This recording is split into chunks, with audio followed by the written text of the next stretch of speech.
regarding sea borders and demarcations in the Baltics, mounting more and more cyber attacks, continuing to spread disinformation. I can tell you that in the meeting of foreign ministers today, virtually every ally was seized with this intensification of Russia's hybrid attacks. We know what they're up to, and we will respond both individually and collectively as necessary. More broadly, the stakes couldn't be higher in this moment. We know that if Russia's aggression is allowed to proceed in Ukraine with impunity, it will not stop with Ukraine. And other would-be aggressors in other parts of the world will take note and consider pursuing their own aggressions. By continuing to strengthen Ukraine, by continuing to show our determination to make sure that it can effectively defend itself, we're also strengthening the security of the United States, of Europe, of free countries all around the world. I was in Kyiv a couple of weeks ago, and one of my messages then was that Ukraine is not alone. As the Ukrainian people continue to fight for their freedom, for their independence, for their prosperity, for their democratic future, a future where they decide for themselves the trajectory of their country, they're not alone. The United States is with them. Ally after ally in NATO and many countries beyond are with them as well. And I heard that reinforced loudly and clearly today among the NATO allies. Since Congress passed the President's supplemental budget request of $60 billion last month, with overwhelming bipartisan support in our country, we've sent assistance surging to the front. Tens of thousands of artillery rounds, thousands of anti-tank mines, air defense capabilities, already making a difference. Partners are speeding up their own deliveries to Ukraine, doing more than their share. We saw yesterday, and some of you were with us, how Czechia is sourcing artillery shells around the world and transferring tanks as well to Ukraine. The Netherlands and Germany are contributing additional Patriot air defense systems. Sweden is sending $1.3 billion for radar surveillance aircraft, artillery shells, armored vehicles, and the list continues. Thanks to the extraordinary bravery of the Ukrainians, and thanks to this enduring, strong support from partners, the front in the east and northeast is stabilizing. And of course, Ukraine has made significant gains in the Black Sea, pushing back the Russian fleet, allowing Ukraine to continue to grow its economy by exporting, in fact, exporting through the Black Sea as much, even more than it was before the Russian aggression in February of 22. So at this pivotal time, the work of the alliance and the NATO summit itself that we'll host in Washington is, I think, more important than ever. We look forward to welcoming our NATO allies to Washington. And, of course, it's the 75th anniversary of the most successful alliance in history. So we will celebrate that fact. But even more important, we will be focusing on the steps we're taking to ensure that the alliance is fit for purpose for the next 75 years, to meet the challenges of today and challenges we anticipate tomorrow. And I can say that as we stand here, and as we'll see in Washington, this alliance is bigger than it's ever been with the addition of 2 new members. It's stronger, it's more resilient, and more united. At the summit, we'll be taking concrete steps to bring Ukraine closer to NATO and ensure that there's a bridge to membership, a bridge that's strong and well lit. NATO will help build Ukraine's future force, one that can effectively deter aggression and defend against it as necessary. We'll advance Ukraine's integration with NATO.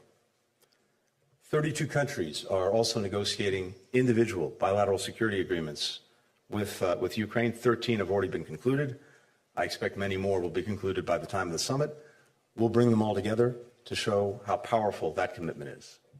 At the same time, we're seeing allies stand up to increase burden sharing.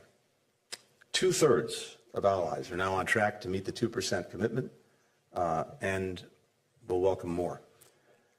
Back in 2020, 11 NATO allies were at 2% of GDP contributed to defense. By the time of the summit, we expect that number will be over 20. We're also working in the alliance to strengthen the alliance's collective deterrence and defense. We're ramping up production. We're strengthening our defense industrial bases. We'll have new regional plans that will spell out how and what allies need to do and will do to protect every inch of NATO territory. And we're deepening cooperation between NATO and critical partners, the European Union, partners in the Indo-Pacific. And here, just as allies today were seized with the hybrid threat that has grown from Russia, they were also seized with China's support for Russia's defense industrial base. And as I've had occasion to discuss before, including in China, what we've seen from China is not the provision of weapons to Russia, but the provision of critical inputs that have allowed Russia to accelerate its own production of tanks, of missiles, of shells. 70% of the machine tools that Russia is currently importing are coming from China.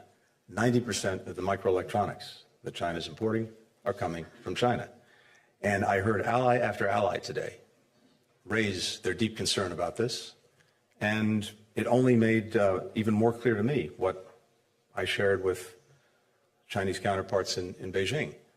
China cannot expect, on the one hand, to improve relations with the countries of Europe, while on the other hand, fueling the biggest threat to European security since the end of the Cold War. None of us are under any illusions about the challenges we face today and will continue to face in the days and months ahead. But 25 years ago, as Czechia joined NATO ahead of the alliance's 50th anniversary, a daughter of Prague, my friend, mentor, predecessor, Madeleine Albright, reminded us that, and I quote, "When we stand together, no force on earth is more powerful than our solidarity on behalf of freedom." That conviction was reinforced for me today by what I heard from all of our allies, and I can tell you it will be further reinforced when we come together in Washington. It's been true for the last 75 years. We're on track to make sure that it's true for the next 75. For the first question, we'll go to Humaira Pamuk with Reuters. Hello, good afternoon, Mr. Secretary. I have two questions, one on Ukraine, one on Gaza. So the Biden administration has allowed Ukraine to strike targets inside Russia to defend Kharkiv. Do you leave the door open for this decision to be expanded to other cities and targets that are deeper inside Russia? And since it took the Biden administration a while to make this decision, I'm wondering, do you think you were too cautious? Or has your intelligence assessment on the possibility of Putin using tactical nuclear weapons has shifted? And on Gaza, the UN said humanitarian aid going into Gaza has dropped by 2/3 since Israel began its Rafah offensive. Your colleague, USAID Administrator Samantha Power, who's an expert on genocide, yesterday said the humanitarian conditions in Gaza were now worse than ever. On April the 4th, President Biden conditioned U.S. military aid to Israel on improvement of the aid situation, among other things. So I'm wondering, why isn't the current dire picture in Gaza triggering a bigger policy shift? Thank you. Great. Thanks, Humaira. So with regard to the use of U.S. arms by Ukraine and Russia, I said this the other day. The hallmark of our engagement, our support for Ukraine over these more than 2 years, has been to adapt and adjust as necessary to meet what's actually going on the battlefield, to make sure that Ukraine has what it needs, when it needs it, to do that deliberately and effectively. And that's exactly what we're doing in response to what we've now seen in and around the Kharkiv region. Over the past few weeks, Ukraine came to us and asked for the authorization to use weapons that we're providing to defend against this aggression, including against Russian forces that are massing on the Russian side of the border and then attacking into Ukraine. That went right to the president, and as you've heard, he's approved the use of our weapons for that purpose. Going forward, we'll continue to do what we've been doing, which is, as necessary, adapt and adjust. And that, as I said, has been a hallmark of our engagement. It will continue to be. As I've also said many, many times, we want to make sure that we're proceeding deliberately, as well as effectively. So I think time and again, we've adapted, we've adjusted, we've provided Ukraine with the systems, the weapons that it's needed. But again, as I've shared with you many times before, for example, when it comes to weapon systems, we also want to make sure that they have the necessary training to use the weapons and they have the necessary capacity to maintain them. So you have to look at this in a comprehensive way. And I think if you look back, as well as look at what we're doing now, it reflects a very deliberate determination to make sure that we're getting Ukraine what they need when they need it. With regard to Gaza and the humanitarian situation, the humanitarian situation remains dire for people in Gaza.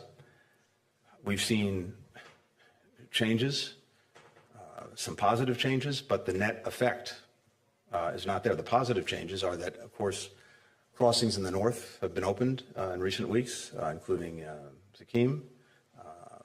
We have a route from Jordan that is getting trucks in. If you look at the number of trucks that are actually getting to Gaza and going in, it's up significantly. But distribution within Gaza is not working effectively. And part of the reason for that are the combat operations in the south. In addition, Rafah gate continues to be closed. President Biden secured an agreement with Egypt and with Israel to make sure that goods could go through Kerem Shalom, including goods coming from Egypt. But Rafah remains closed, and that's a real problem. So the focus that we have, continue to have, and are working on intensely every day is, again, making sure that we're not just measuring inputs, we're measuring impact. And yes, the impact remains insufficient in terms of addressing the acute needs of children, women, and men in Gaza. But it's a moving story every day as we're working intensely to make sure that the different access points are working and then distribution within Gaza is working more effectively. And that's what we're focused on. On it, then why wouldn't you use that leverage? United States provides almost 70% of Israel's weapons. That gives it a big leverage, and President Biden specifically conditioned it on this and other things. Why wouldn't you use that policy? The issue is the conditions are such that the effective distribution of aid is being impeded, and that's what we're working on, trying to make sure that the conditions are there, and there are ways of doing this much more effectively. We're trying to get the results. That's what I'm focused on. For the next question, Henry Foy with the Financial Times. Thank you very much, Mr. Secretary. We know that Ukraine hopes, and in some regards expects, an invitation to join NATO at the summit. We also know the Euro administration and other countries are opposed to that this summer. As such, what tangible, real things can you offer, both you as the US and NATO, Ukraine, to ease that disappointment and avoid the sense of them feeling let down again, and the response that we saw from Kyiv in Vilnius to that? Thank you. Thank you. Well, as the allies agreed and made clear at Vilnius, the last summit, Ukraine will become a member of NATO. And our purpose now is to put in place the bridge to bring Ukraine closer to and then ultimately into NATO. And as I've said, it's a bridge that I think as you'll see emerge at the summit, that's both very strong and very well lit. There will be a robust package of support for Ukraine at the summit, a package that strengthens NATO's cooperation and support for Ukraine, that advances Ukraine's integration into NATO, tangible steps that will increase NATO's role in helping Ukraine build a future force, one that can deter and defend against aggression. At the same time, you're going to see, I think, the completion of these bilateral security agreements, 32 countries that are engaged in doing that. I expect all of that to come together at the summit as well, and that will help ensure that Ukraine is properly resourced to continue to defend itself. But this is a process, and we're proceeding very methodically and proceeding in a way that is delivering practical benefits to Ukraine, including advancing its membership to NATO in very clear and practical ways. John Hudson with the Washington Post. Thanks, Mr. Secretary. You don't do domestic politics, but you do. Good, thank you. But you do represent the United States on the world stage. What are you hearing from foreign counterparts about the guilty verdict in the Trump trial? I really have nothing to share on that. We have diplomatic conversations that will remain just that, diplomatic conversations in private. Former President Trump's trial was defined by his efforts to castigate and delegitimize a court of law. Does that give you any pause about how the Biden administration has responded to another court of law, the International Criminal Court, as well as the International Court of Justice with regards to Gaza? I'm not going to comment on the first part of your question because, as I've long said, I don't do politics, I do policy. With regard to policy and the ICC, look, we've been very clear about this. The decision that the prosecutor made was, in our judgment, profoundly wrong-headed, and in creating an equation between Hamas and Israel, Hamas's leaders and Israel's democratically elected leaders, as we said, and as I've said, it's quite frankly shameful. The reality is that the court was created for a very good reason, to be a court of last resort, one that would swing into action where a country either couldn't or wouldn't effectively police itself. And so the principle of what's called complementarity is at the heart of the court's creation and what it does. And in Israel, you have a vibrant, independent, and very active judicial system. And in the case of Gaza as well, there are many incidents that are under investigation, including some under criminal investigation. There's a case right now before the Israeli Supreme Court about the alleged denial of humanitarian assistance for Gazans. And so Israel and its system, its democratic system, with independent courts and judges, as well as a military justice system that can effectively investigate any allegations of abuse, that should be allowed to run its course. And given that, never mind the fact that we don't accept the jurisdiction of the court over Israel, but leaving that aside, Israeli justice should be allowed to run its course. Finally, I think it's very deeply unfortunate that Israel was prepared to cooperate with the investigation, even while rejecting the jurisdiction of the court. And yet, the prosecutor chose not to pursue that cooperation. And just lastly, the Kremlin has put out a statement saying that the trial shows the White House is eliminating Biden's political rivals. They're trying to use this as a way to besmirch the American legal system. How do you respond to that? I would say that's a classic case of projection. And for the last question, Alexander von Namen with Deutsche Welle. Thank you very much. Secretary, you've mentioned China and how they are propping up the Russian war economy. And Jens Stoltenberg said today as well that without the deliveries from China, Russia would not have been able to conduct the war against Ukraine the way they do. So is there anything you can do about it? And if yes, what are you planning to do about that? Thank you. Yes. Again, this is something that ally after ally was seized with today. I heard it from virtually everyone in the room. We've already taken action against Chinese entities that have been involved in sanctions evasion, involved in supporting Russia's defense industrial base, including sanctioning more than 100 Chinese entities of one kind or another. And as I've made clear, as necessary, we will continue to do that. From what I heard today, Europeans are also very seized with this. And I would expect to see actions taken by Europeans, by Europe. And again, I come back to this proposition that's so clear. Russia getting this support from China is, as Secretary General said, a huge difference maker right now on the battlefield. And for China to purport to have better relations with countries in Europe while fueling this, what I believe is the biggest threat, and what Europeans believe is the biggest threat to their security since the end of the Cold War, does not add up. And I think that will continue to have consequences going forward. Thank you. Thank you all.